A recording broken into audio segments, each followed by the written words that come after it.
ایک کام میرا،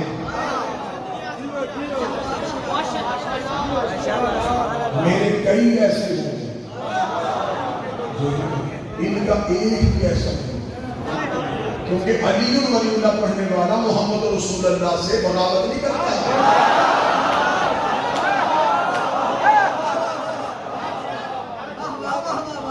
اللہ نے کہا کہ روحیں بیمار ہوتی ہیں، جیسے بدن ہے نا جسم کو بیماریاں لگتی ہیں، خدا کے روحیں بھی بیمار ہوتی ہیں۔ روح کو 3 طرح کی بیماریاں لگتی ہیں، شرک، کفر، نفاق۔ یہ شرک روح کو بیمار کرتا ہے، یا کفر یا نفاق۔ اللہ نے علاج میں 3 رکھے، لا الہ الا اللہ پڑھو شرک ختم، محمد رسول اللہ پڑھو کفر ختم، علی ولی اللہ پڑھو منافقت ختم۔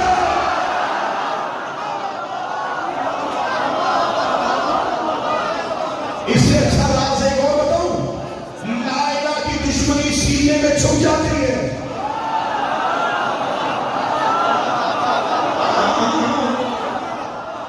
اللہ نے یہ بھی کہا کہ میرا منکر منافق ہے نہیں، میرا مشرک ہے، محمد کا دشمن کافر ہے، علی کا کافر نہیں، منافق ہے۔ منافق کون ہوتا ہے؟ اندر سے کچھ باہر سے کچھ، طوطا سمجھ پتوں میں بیٹھا ہو تو پہچانا نہیں جاتا، اس لیے پتہ ہی نہیں چلتا کہ طوطا کون سا ہے، پتے کون سے ہیں۔ منافق مسلمانوں میں بیٹھا ہو پہچانا نہیں جاتا۔ خدا نے کہا لا الہ کا دشمن کافر نہیں مشرک ہے، محمد رسول اللہ کا دشمن مشرک نہیں کافر ہے، لیکن شاید تیرا دشمن نہ کافر ہے نہ مشرک ہے، تیرا دشمن منافق ہے، لیکن اللہ کی دشمنی سینے میں چھپ جاتی ہے، محمد کی دشمنی سینے میں چھپ سکتی ہے، علی کی دشمنی سینے میں چھپتی ہے، چہرے پہ ظاہر ہو جاتی ہے، رنگیں تبدیل ہو جاتی ہے، آنکھیں باہر آ جاتی ہے، جسم کام لگتا ہے۔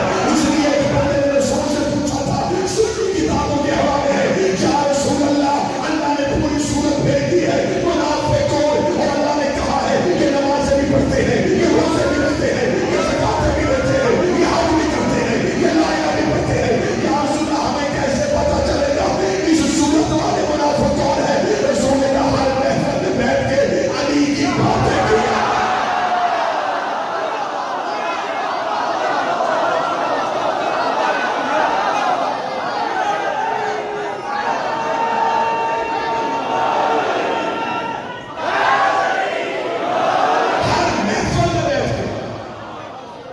میرے علی کا تذکرہ ہو،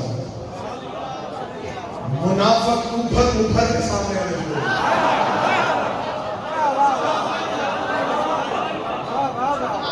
کیسی تکلیف ہے، ڈی این اے ٹیسٹ بہت بعد میں بنا ہے،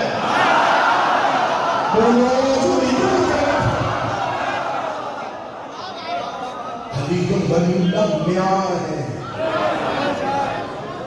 یہ شان ہے۔ امام نے فرمایا، امام رضا بات ختم ہو، امام نے فرمایا لا الہ الا اللہ، لا الہ الا اللہ ایک کلا ہے۔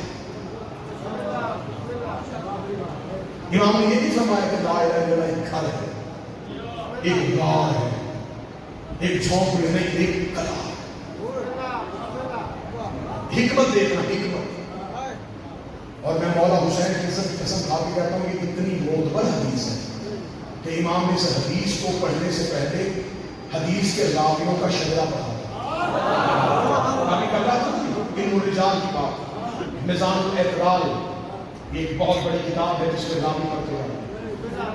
امام نے راوی بتائے کہ اس حدیث کا راوی کون ہے، ذرا راوی سننا، پھر سوچنا کہ اس راویوں میں شک کون کر سکتے ہیں۔ امام نے حدیث پڑھنے سے کہا میں نے سنا ہے اپنے باپ موسی کے قاسم سے، انہوں نے سنا ہے اپنے باپ جعفر صادق سے، انہوں نے سنا ہے اپنے باپ محمد باقر سے، محمد باقر نے سنا ہے علی زین العابدین سے، علی زین العابدین نے سنا ہے حسین سے، حسین نے سنا ہے حسن سے، حسن نے سنا ہے علی سے، علی نے سنا ہے محمد سے، محمد نے سنا ہے جبریل سے، جبریل نے سنا ہے خدا سے۔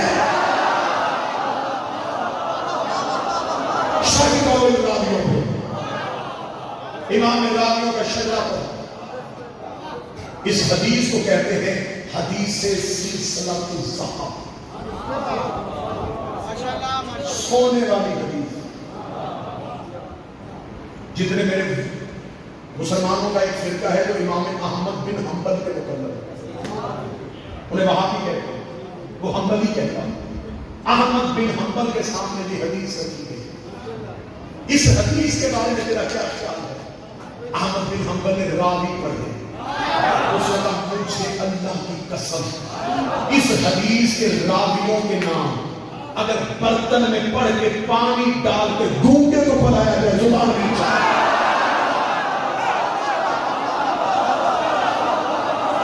یہ احمد بن حنبل کا قول، اہل سنت کے احمد بن حنبل کا قول. اب یہ دیکھیں کہ ہماری کتنی، اس سے بڑھ کے ہم کتنے مسکین لوگ ہیں، اپنے اماموں کے فرمان بھی سناتے ہیں،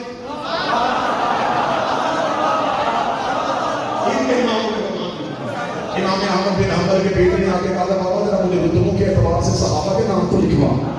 اس نے لکھا، بیٹا سامنے بیٹھ کے لکھنا شروع ہو گیا. اس نے پہلے 3 خلیفہ کے نام لکھوائے، علی کا نام چھوڑ کے 10 نام اور لکھوا دیے. جب 13 صحابہ کے نام ہوئے، بیٹے نے کاغذ قلم زمین میں پھینک کے کہا بابا اتنی دشمنی ہے تجھے علی سے، میں ہر نام کے بعد سوچ اب علی کا نام آئے گا، اب علی کا نام آئے گا، اب علی کا نام 13 نام لکھوا دیا، علی کا نام نہیں لکھوایا.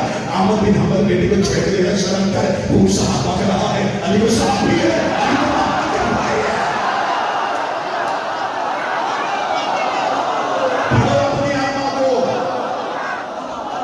اماموں کو پڑھو، احمد بن حنبل کو پڑھو، امام شافعی کو پڑھو.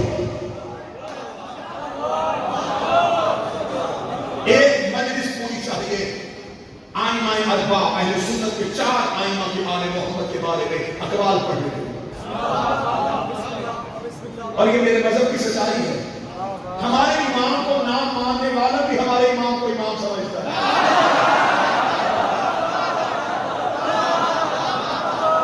بڑا بڑی نکتہ تھا، پتہ نہیں کس کا نکتہ تھا، بڑا لطیف نکتہ تھا. ہمارے امام کو نہ ماننے والا بھی ہمارے امام کو امام سمجھتا. اچھا یہ کتنی بڑی علمی یقینی ہے، اپنے بھی مانے گا نہیں. امام ایک بناؤ. امام شافعی سے پوچھا، امام شافعی سے اس کے ماننے والے نے پوچھا شافعی کیا کہتا ہے تو علی کے بارے میں. شافعی کا قول سنا، شافعی کا قول. ہم نہیں دیکھتے کون کیا ہے، ہم دیکھتے کیا ہے. شافعی اہل سنت کا امام ہے، لیکن اس کے جملے پہ یہ شیعہ ذات کر اپنی زندگی قربان کرو. امام شافعی کہتے ہیں ماتا شافعی لیس یدری یعنی ربہ اللہ. شافعی مر گیا مگر پتہ ہی نہیں چلا اسے اللہ کہنا ہے یا اسے اللہ.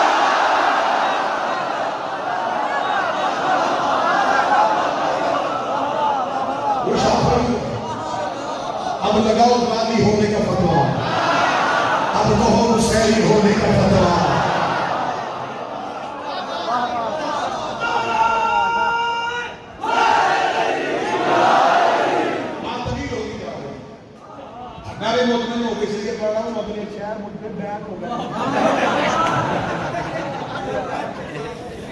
آپ پڑھنے کا کوئی نہ کوئی صلہ تو ملتا ہے.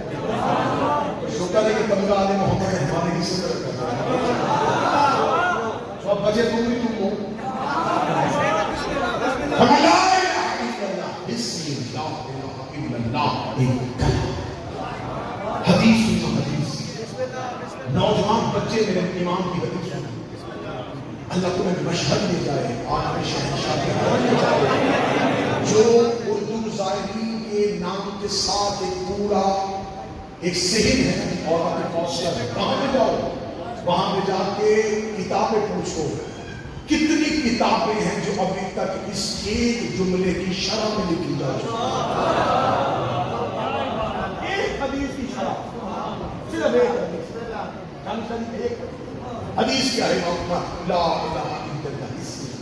لا الہ الا اللہ کلا ہے، گھر میں کہا، غار میں کلا، کلا کیوں کہا؟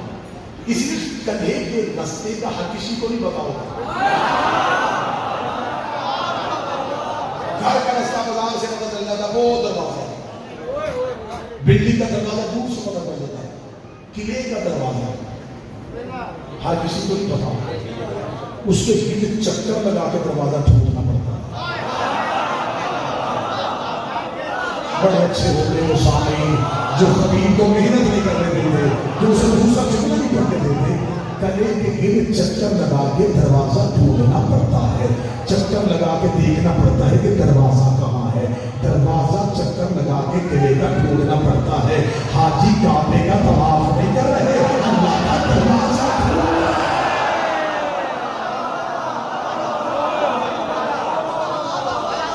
اس لیے تو استاد قمر چراغی نے کہا تھا مسلمانوں پہ حج فرض عیان ہے. جو اہل زبان میں تھے استاد کا شعر سنیے گا, مسلمانوں پہ حج فرض عیان ہے. طواف کعبہ میں ایک راز نہیں, حرم کے گرد ڈھونڈتے پھر رہے ہیں بتوں کا توڑنے والا.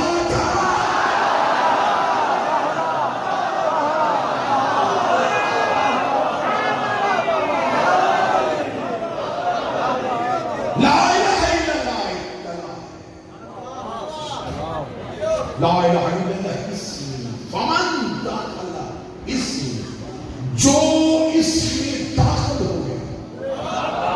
حدیث پڑھو امام کی, آمنا من عذابی, وہ اللہ کے عذاب سے بچ گیا. یہ حدیث اتنی پڑھنے کے بعد امام نے محمد کا پردہ گرا, سواری چلنی شروع ہو گئی, محدثوں کے ہاتھوں سے قلم چوٹ گئے, دل دھڑکنے بند ہو گئے. امام نے کہا لا الہ الا اللہ, جو اس میں داخل ہو گیا وہ اللہ کے عذاب سے بچ گیا. لیکن یہ بتایا نہیں کہ داخل کیسے ہو گیا, کلا بتا دیا, وجہ بتا دی کہ جو داخل ہو گیا وہ بچ گیا. حدیث سننا, میں اس میں کوئی خطابت نہیں ڈالوں گا, کوئی لفظ نہیں ڈالوں گا. میرا امام رضا بول رہا ہے, میرا شہنشاہ بول رہا ہے, امام نے لا الہ الا اللہ ہے جو اس میں داخل ہو گیا وہ اللہ کے عذاب سے بچ گیا. 25,000 محدثین کی لکھتے نکلی, فرزند رسول تجھے اپنے دادا کا واسطہ, تجھے اپنے بابا کا واسطہ, ہمیں بتا دو دے اس گلے میں داخل کیسے ہو گئے. زیادہ نمازیں پڑھیں, زیادہ روزے رکھیں, زیادہ اللہ کی راہ میں زکات دیں, زیادہ اللہ کے گھر کا حج کریں, زیادہ زہد, زیادہ عبادت, زیادہ تقویٰ, زیادہ پرہیزگاری, بتا کیسے داخل ہو گئے. امام نے پھر ہماری خبر اٹھائے, فرمایا شروع دیا اس میں داخل ہونے کی کوئی شرط نہیں ہے. مجھے کہا کوئی ایک بتا دے, فرمایا انا بھی شروع دیا, اور میں سے ایک ہے. ہم اللہ کی شرط ہے. بالکل بات نتیجے میں آ گئی, اس میں نتیجہ نکال, نتیجہ آنے لگا. امام نے فرمایا ہم اللہ کی شرط ہے, ہم اللہ کی شرط ہے, ہم اللہ کی شرط ہے. جو علی گڑھ ولی اللہ پڑھتے ہو, شیعہ گھر میں پیدا ہوئے ہو, شیعہ ماں نے تمہیں اپنی گود میں پالا ہے, تمہارے کان میں علی گڑھ ولی اللہ کی آزادی ہے. آج اس حسین کے مادری سے یہ نتیجہ لے کے جانا, آج کے بعد کسی سے بحث نہ کرنا کہ علی واجب ہے, علی مستحب ہے, علی واجب ہے. علی واجب نہیں, علی اللہ کی شرط ہے.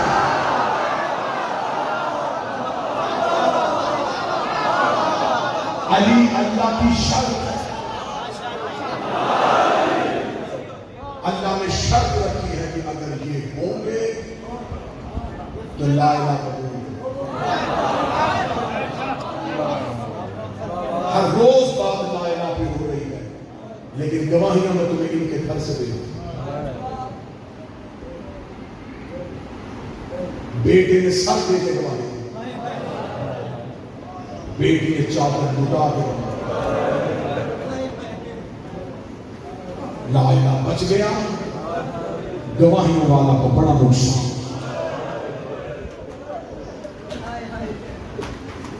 جو کربلا میں مارے گئے انہیں کیا کہتے ہیں؟ شہید. شہید عربی زبان میں کہتے ہیں گواہ. حسین کربلا میں خاندان لے کے جا رہا, اللہ کی گواہیاں لے کے. حسین کے پاس کوئی 6 مہینے کی گواہی تھی, وہ 13 سال کی گواہی تھی. کوئی 18 سال کی گواہی تھی، کوئی 32 سال کی گواہی تھی۔ جب کربلا میں شب رشور حسین نے گواہیاں اکٹھی کرنی شروع کی تو بہن کہ میری گواہیاں تیار ہیں۔ بیوی لوگ کہتی اپنی گواہیاں تو لے لی، بہن کی گواہی نہیں دے گا۔ فرمایا تو کو شام میں جا کے گواہی دے گی۔ فرمایا کربلا میں میرا کوئی حصہ ہے، میں کربلا میں بھی گواہی دوں گی۔ حسین نے کہا تو مستور ہے، کیسے گواہی دے گی؟ زینب اپنے حجرے میں گئی، اپنے بیٹوں کے ہاتھ پکڑے، حسین کے سامنے کہا میرے مون و محمد میری طرف سے گواہی۔ آج ہے بیوی کے بیٹوں کی شہادت، جو بزرگ بیٹھے ہیں وہ گواہی دیں گے۔ قدیم علماء کرام کا یہ طریق رہا ہے، وہ 5 محرم کو شہادت یوم محمد پڑھتے ہیں۔ ہمارے ممبر کی ایک تہذیب ہے، ہم سب سے پہلے عالیہ کے بیٹوں کی شہادت وجہ میں اپنی زبان سے قبلہ عزت زیدی صاحب کراچی میں مجلس پڑھ رہے تھے، شام میں وہی زیدی صاحب کے ایک جملے میں مجلس ختم ہو گئی، ایک جملے میں مجلس تمام ہو گئی، اور حقیقتاً مجلس تمام ہو گئی۔ اس کے بعد نہ کسی نے زیدی صاحب کو سنا، اس مجلس میں نہ زیدی صاحب سے پڑھا گیا۔ زیدی صاحب شام میں وہی پڑھنے کے لیے ممبر پہ آئے۔ زیدی صاحب نے کہا میں حسین کا ذاکر اور سید زمان مجلس میں پڑھنے آیا، سیکڑوں سے نصیحت کرتے ہیں۔ زیدی صاحب نے یہ کہہ کے کہا مجمع میں جتنے سیکڑ بیٹھے میں تمہیں نصیحت کرتا ہوں، سارا سال اپنے آپ کو نقوی کہوایا کرو، رضوی کہوایا کرو، بخاری کہوایا کرو، جعفری کہوایا کرو، عابدی کہوایا کرو، کاظمی کہوایا کرو، تقوی کہوایا کرو، لیکن شام غریبان زین بھی کہوایا کرو۔ شام غریبان رو کے کہا کرو ہم زینب کے بیٹے ہیں، ہم زینب کے بیٹے ہیں، ہم زینب کے بیٹے ہیں، کیونکہ کربلا میں کسی کی نسل قتل نہیں ہوئی، کربلا میں زینب کی نسل قتل ہو۔ آج پوری دنیا میں ہر کسی کی اولاد ہے، کوئی سید زین بھی نہیں، پوری دنیا میں تمہیں جعفری، کاظمی، رضوی، نقوی، تقوی ملیں گے، زینبی سید کوئی نہیں۔ لہذا آج کے بعد کوئی شیعہ یہ نہ کہے کہ بی بی زینب نے کربلا میں 2 بیٹے دیے، 2 کا مطلب ہے زینب نے کربلا میں نسل قتل کرنا ہے۔ اس نے صرف 2 بیٹے نہیں دیے، اس نے اپنی پوری نسل دی، گھر سے لے کے نہیں چلی تھی، گھر سے اور محمد ساتھ نہیں آئے تھے۔ علی کی بیٹی جب 28 ہے، جب 2 اونٹوں پہ سامان رکھا گیا، بی بی کہتی ہے حسین میں تیرے ساتھ چلوں گی۔ فرمایا عالیہ عبداللہ سے اجازت ضرور مانو، شریعت پہ عمل ہم نہیں کریں گے تو کون کرے گا؟ عالیہ حسین کے گھر سے اٹھی، جناب عبداللہ کے گھر گئی۔ عبداللہ ابن جعفر طیار بستر بیماری پہ تھے۔ علی کی بیٹی آ کے زمین پہ بیٹھ گئی، زمین پہ بیٹھ کے زمین پہ لکیریں کھینچنی شروع۔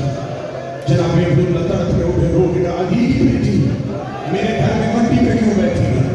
رو کے کہتی ہے بستر پہ بیٹھنے کا وقت گزر گیا، حسین تیار ہو گیا، عبداللہ حسین تیار ہو گیا ہے۔ عبداللہ تو میرا شرعی حاکم ہے، تو میرا شوہر ہے، لیکن عبداللہ میں تیرے گھر آ کے تجھے صرف اتنا بتانے آئی ہوں، اگر تم نے اجازت نہ دی زینب رک تو جائے گی، لیکن ادھر سے حسین کا گھوڑا نکلے گا، ادھر سے زینب کا جنازہ نکلے گا۔ عبداللہ طرف کے رو کے کہتی علی کی بیٹی تو آج 28 رجب کو مجھ سے اجازت مانگنے آئی ہے۔ جب میں بارات لے کے تیرے گھر گیا تھا، نکاح پڑھنے سے پہلے علی میرا ہاتھ پکڑ کے گھر کے کونے پہ لے کے گئے تھے اور جا کے کہا تھا عبداللہ تو میرے بھائی کا بیٹا ہے، آج میری زینب تیرے گھر جا رہی ہے۔ باپ کو بیٹیوں کے مقدر کی بڑی فکر ہوتی ہے، مجھے پتا ہے میری زینب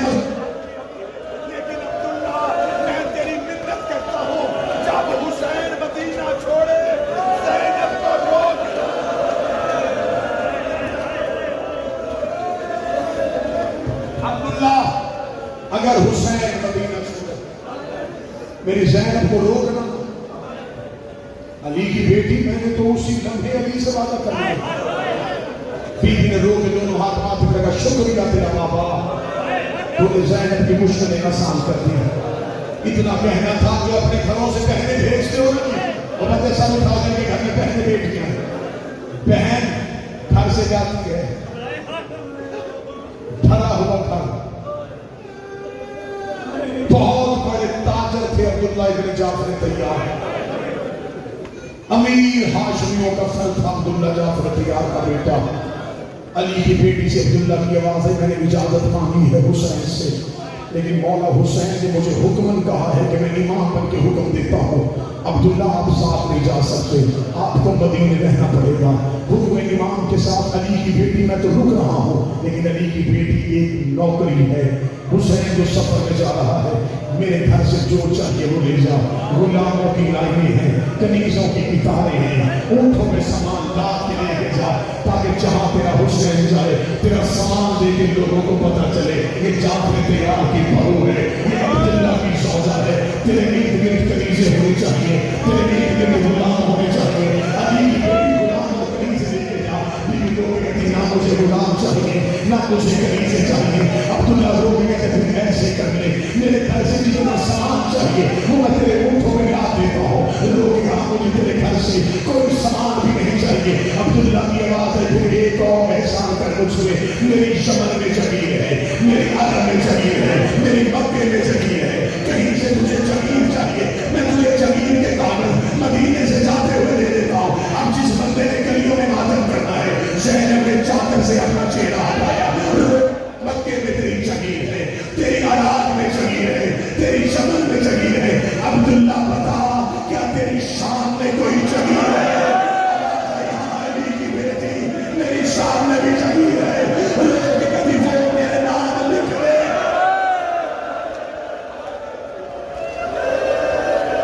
علی کی بیٹی شام کی جگیر میرے نام لکھ. حوصلے کے ساتھ بھرا گھر چلا میں عبداللہ کا. بیوی مٹی سے اٹھی, علی کی بیٹی حجرے کے اندر گئی. تھوڑی دیر بعد باہر آئی, عبداللہ نے تڑپ کے دیکھا, آواز آئی, عالیہ میں نے منت کی تھی میرے گھر سے سامان لے کے جا. بیوی نے اپنی چادر کے نیچے سے ایک گٹھڑی نکالی, گٹھڑی سے ایک چادر نکال کر عبداللہ کما رہنا, تیرے بھرے گھر سے ایک چادر لے کے جا رہی ہوں, بس دعا کرنا زینب کی یہ چادر بچ جائے. حوصلہ حوصلہ حوصلہ, ابھی تو میری شہادت شروع نہیں ہوئی. مدینہ سے علی کی بیٹی نکل پڑی, اور محمد ساتھ نہیں. جب مدینہ سے کافی دور چلے گئے, یکدم پیچھے سے حسین کے لشکر کے پیچھے سے ایک آواز آ رہی تھی, کوئی حسین کو روکے, کوئی فرزند رسول کو روکے. یہ آواز حسین ابن علی کے کان میں گئی, عباس, جی مولا. عباس نے دیکھیے پیچھے کون آ رہا ہے. عباس نے اپنا گھوڑا بنایا. تھوڑی دیر بعد عباس واپس ہے, حسین کی بات ہے کہ عباس کون ہے. عباس کہتا مولا سرکار عبداللہ آ رہے ہیں, عبداللہ ابن جعفر طیار ہے, اپنے گھوڑے کی پشت کے ساتھ اپنے آپ کو یوں لپیٹا ہوا ہے, بیماری کی حالت میں آ گئے ہیں. حسین بڑا حیا کرتے تھے عبداللہ ابن جعفر طیار کا. حسین جلدی سے گھوڑے کی زین سے اترے, تیز قدموں کے ساتھ دوڑے, عبداللہ کی سواری کے نظام میں ہاتھ ڈالا. عبداللہ بھائی آپ ہی وہاں گئے, میں نے کہا تھا پیچھے نہ آئیے گا. فرمایا حسین رسول کا بیٹا, مجھے آپ سے کوئی کلام نہیں کرنا, مجھے بتائیے علی کی بیٹی کہاں ہے. فرمایا وہ سامنے مقبل میں ہے. فضا کی آواز آ رہی ہے, عبداللہ آ رہے ہیں. لیکن لوگ کہتے ہیں عباس سے پوچھ, مجھے روک کے تو نہیں آ رہے, مجھے جناب عبداللہ کریم آئے. بیوی عالیہ رو کہتی ہے عبداللہ کہیں واپس لینے کے ارادے سے تو نہیں آئے. فرمایا علی کی بیٹی واپس لینے کے ارادے سے نہیں آیا. عبداللہ پھر پیچھے آنے کی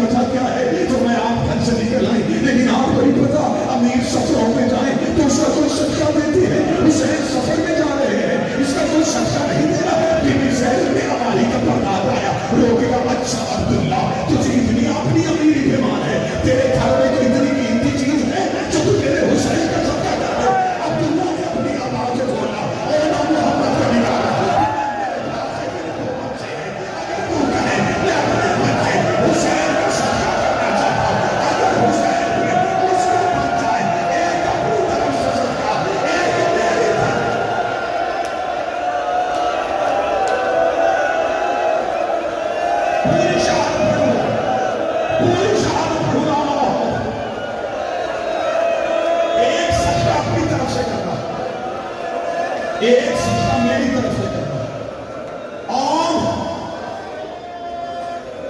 تیری طرف سے سجدہ محمد، میری طرف سے سجدہ۔ علی کی بیٹی نے دونوں ہاتھ ماتھے پر، فرمایا جعفر تیار کا بیٹا، تیری عزت کو چلا، تو نے زینب کا سر فخر سے اونچا کر دیا، میرے بیٹے حسین کا سجدہ ہوگا۔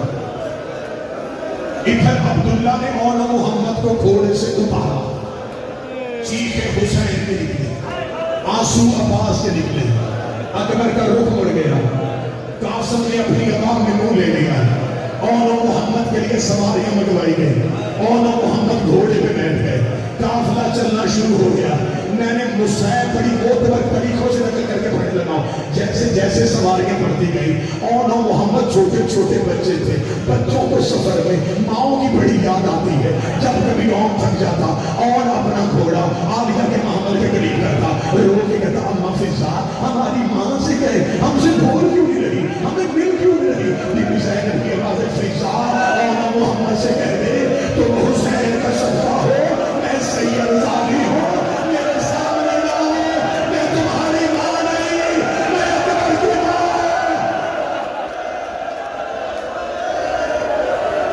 میں اکبر کی ماں، میرے سامنے نہ ہو، تم صدقہ ہو، میں سید زادی ہوں، میرے سامنے نہ ہو۔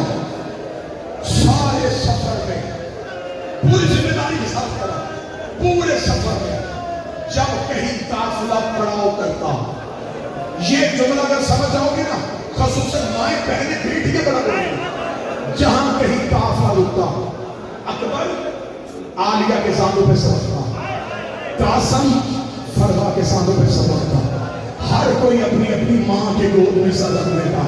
اونو محمد فضا کے سانوں کے سر رکھے کہتے اللہ فضا ہماری ماں، اکبر کی ماں۔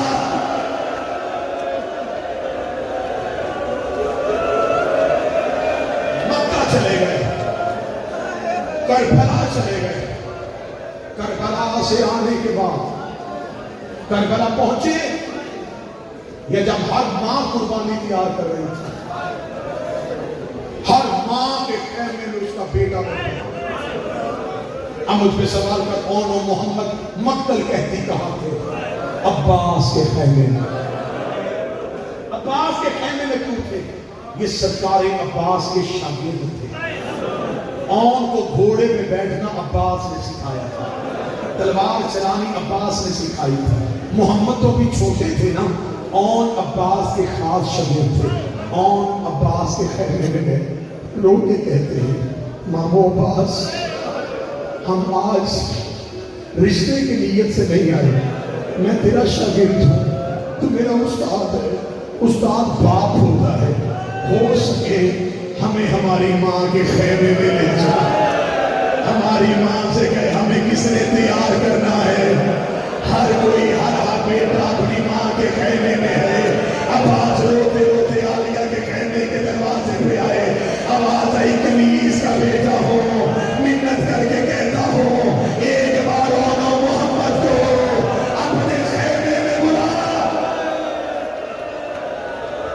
علی کی بیٹی کی آواز ہے، عباس کبھی نہ بلاتا، اگر سفارش تو نہ کرتا، بھیج اونو محمد کو میرے خیمے میں۔ اونو محمد ماں کے خیمے میں آئے، حالت کیا ہے؟ دیواروں پر ٹکرے مارو گے۔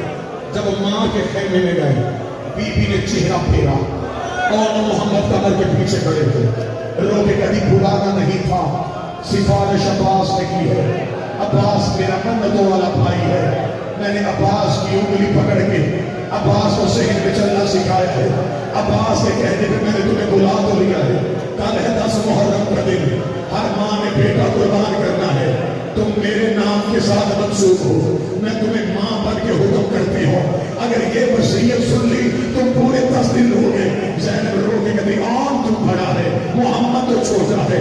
اور ایک بات کا خیال رکھنا, ہر کسی کا لاشا کربلا میں گرے, تیرا لاشا کربلا میں نہیں گرنا چاہیے. یہ اکبر کی جگیر ہے, تو حسین کا صدقہ ہے. اتنا کہنا تھا اتر گیا, روک گیا, میرا وعدہ ہو گیا. ہر کوئی کربلا میں گرے گا, میں کربلا سے باہر. آج بھی کربلا جا کے دیکھو, گیارہ میر کربلا سے باہر.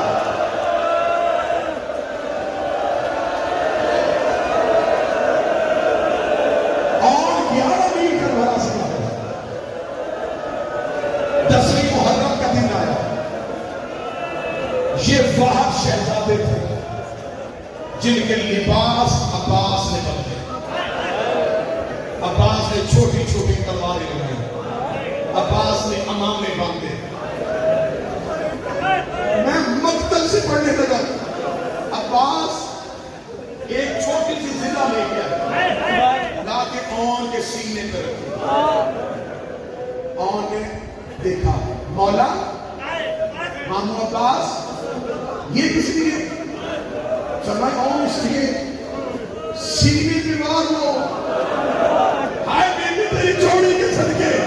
اور ذرا زمین پہ پھینک کے کہتا ہے اکبر کو پرچی لگ جائے, میں سینہ چھپا.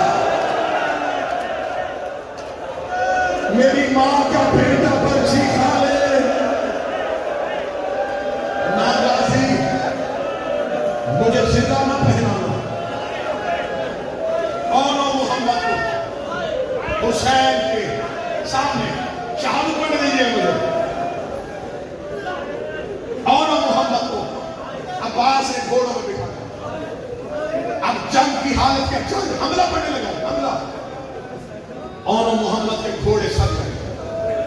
عباس مقتل میں کھڑے ہیں, حسین ٹیلے میں بیٹھے, فضا دروازے پہ کھڑی ہے, زینب مسلح میں بیٹھی. عباس نے اون کے کان میں حملے کا طریقہ سکھایا, محمد کو بچنے کا طریقہ سکھایا. یہ کہہ کے عباس نے دونوں کے ہاتھ پکڑے, دونوں کے ہاتھ چوم کے آنکھوں کے ساتھ لگا کے کہا اللہ کے حوالے. اتنا کہنا تھا, اون نے محمد کا چہرہ دیکھا, دیکھ کے کہنے لگا محمد ایک بات کا خیال رکھنا, ہم نجیب الطرفین سید ہیں, ہمارا نانا حیدر کرار ہے, ہمارا دادا جعفر تیار ہے. ہم نے حملہ ایسے کرنا ہے فوجوں کو پتہ چل جائے یہ جعفر تیار کے پوتے ہیں, یہ حیدر کرار کے نواسے ہیں. اللہ اکبر کہہ کے اور لاکھوں کی فوج میں دوڑا. اور کا اتنا زبردست حملہ تھا, فوجیں فرات کے کنارے پہ گئی. غازی کی آوازیں مرحبا مرحبا, ایسے لڑتے ہیں زینب کے بیٹے, ایسے لڑتے ہیں جعفر تیار کے پوتے. رکھ میرے سر پہ قرآن. اتنا بڑا حملہ کیا اور نے کہ عمر ابن سعد کے خیمے کے اندر اور کا گھوڑا چلا گیا. خیمے میں جا کے نیزہ مار کے کہتا ہے تو نے حسین کو غریب سمجھا, تو نے کیا سمجھا ہے, حسین اکیلا ہے, ابھی زینب کے بیٹے زندہ ہے, تجھ میں جرأت ہے حسین سے پایا.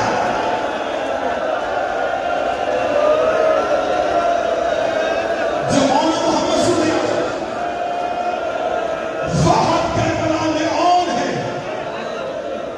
جس کا گھوڑا عمر ابن سعد کے خیمے کے اندر گیا, خیمے میں جا کے نیزہ مارا.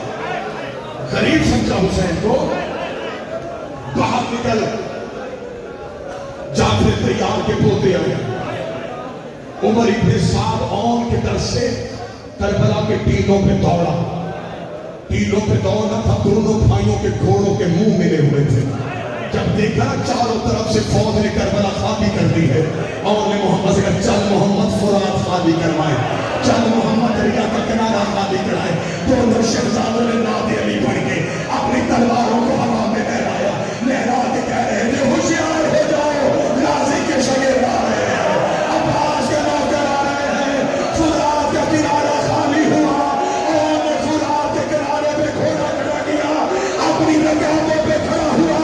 ایک بار دروازے پہ آ, دیکھ تیرے بیٹے نے فرات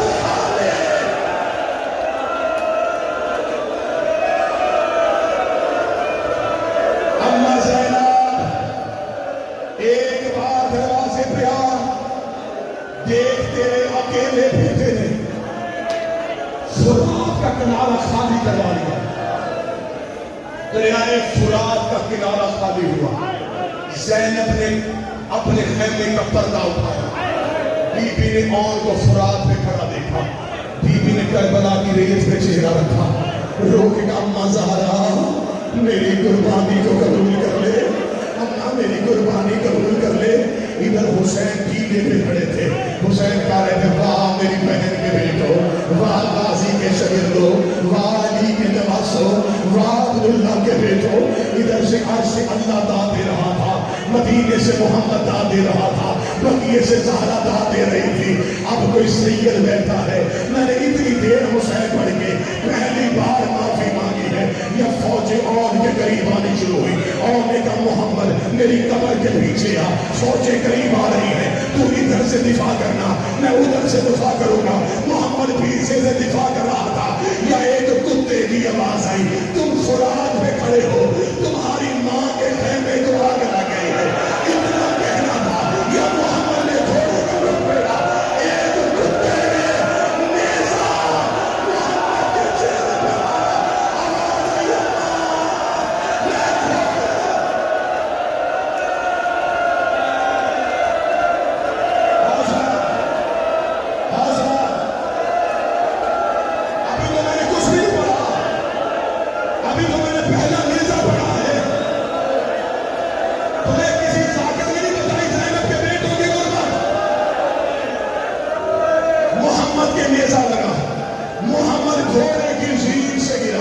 آواز آئی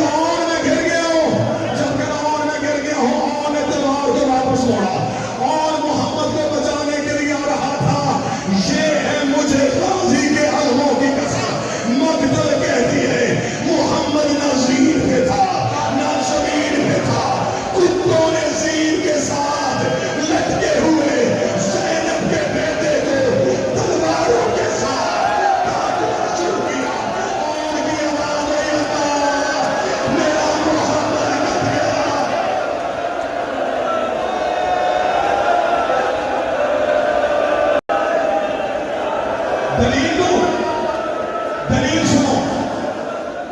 جو ظاہر بیٹھو کربلا کے ایک بار ہاتھ کھڑے کرو. جو کربلا جا چکے ہو, اتنے ظاہر بیٹھے ہو گواہی دو. کربلا میں اون کا حرم ہے, محمد کا ہے. بولو اون کا حرم ہے, محمد کا نہیں. آج 5 محرم مجھ سے سوال کر, اگر اون کی قبر بن گئی تو محمد کی قبر کہاں ہے؟ اب اگر تم برداشت کرے تیرے سینے میں گوشت ہے تو میں پڑھوں. اور کا لاشا مل گیا تھا, محمد حسین نے چادر میں اکٹھا کیا. آواز آئی زینب تیری قربانی قبول.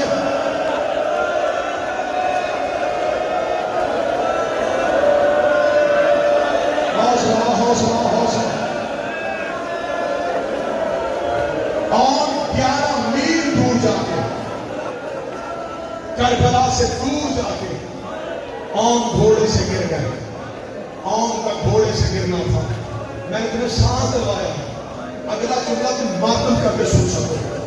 ہر لاش میں جب بھی آواز آتی تھی نا میں گر گیا, حسین عباس کو نہیں بھیجتے تھے. حسین نے روک نازل, لاشاں میں اٹھاؤں گا, امام میں ہوں, امتحان میرا ہے. اکبر حسین نے اٹھایا, قاسم حسین نے اٹھایا, غازی حسین نے اٹھایا. اب اگر تم ماتم کا حق ادا کر سکے میں جملہ پڑھو. اور محمد کو اٹھانے کوئی نہیں گیا. اب مجھ سے پوچھ کیوں نہیں گیا؟ ادھر حسین ٹیلے سے اور کی لاش کی طرف دوڑے. زینب کی آواز ہے اللہ فیضا, حسین کو تھوڑی دیر میرے خیمے میں بلا. حسین زینب کے خیمے میں آئے. آواز ہے حسین کہاں جا رہے ہیں؟ تو میں تیرے بیٹوں کی لاشیں اٹھانے. روکتی میرے سامنے زمین میں بیٹھ, میں تیرا چہرہ دیکھوں, جہاں پڑے ہیں پڑے رہنے